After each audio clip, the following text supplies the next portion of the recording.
Name node is the central component that manages the file system. It basically holds the permission. It holds the date. It holds the detail of where every data is stored.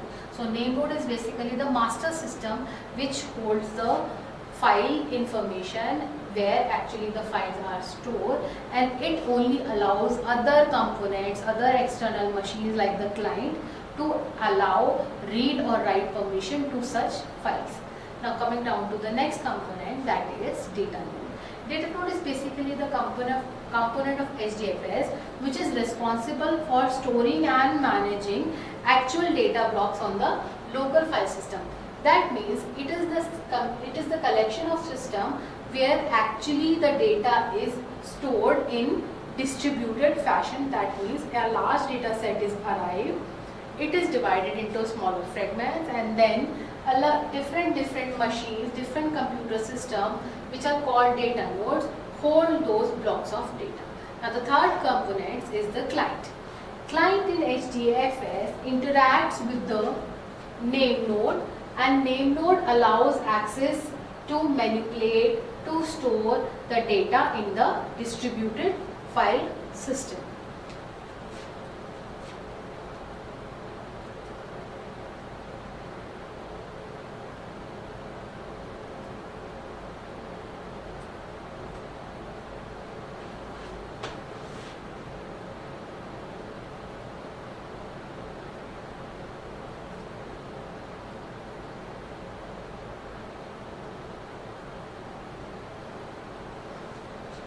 Now we have discussed what are all name node and data node. Name node is represented here. It's stored on metadata. Metadata means that this is the actual data. It is divided into blocks. It has multiple copies. One block has multiple copies at different locations. One block has copies at different locations. These are all data nodes. This is all data nodes. These data blocks are arrived in large data set. They are divided into chunks. Their copies are kept. Name node stores where actually a block of data is stored. A client machine with the help of certain functions requests name nodes to change and manipulate the data. The name node confirms and allows the read and write operation on such data blocks. Right? See, data blocks get read permissions with the help of name nodes.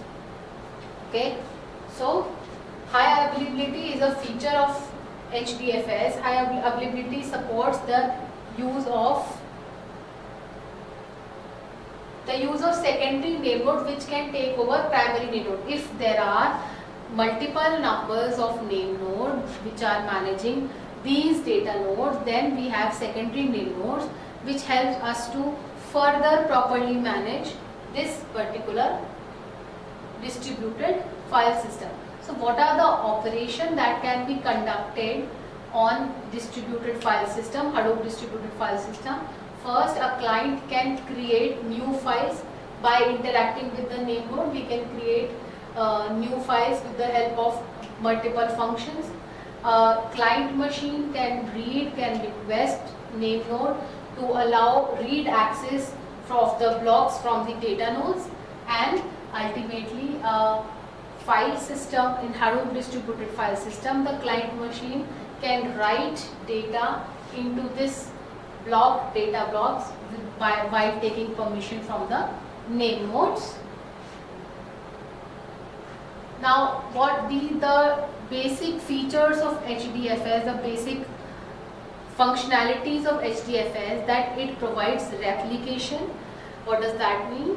It allows a single block of data to make multiple copies on the data node to ensure that if there any fault occur, it can be solved by storing the copy of the data at multiple locations.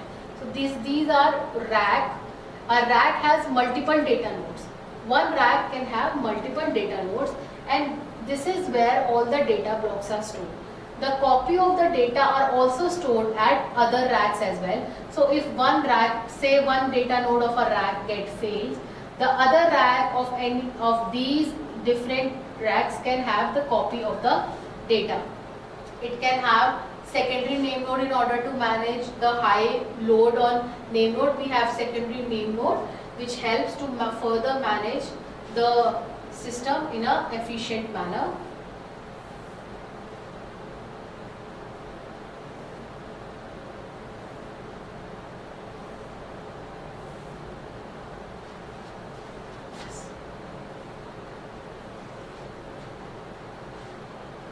Okay, fault tolerance again, if a data nodes fail, the HDFS automatically replicate the missing blocks by taking it from the other data nodes. So if this rack fail, fault tolerance is a feature that allow to have the copy of the data if any data is lost because of the failure of the machine. Load balancing is the HDFS balances the distribution of data across the cluster to ensure optimized performance and resource allocation. It does not store all the data at one computer. It keeps on dividing and fragmenting the data on other machines so that the allocation and the management of data becomes easier with the time.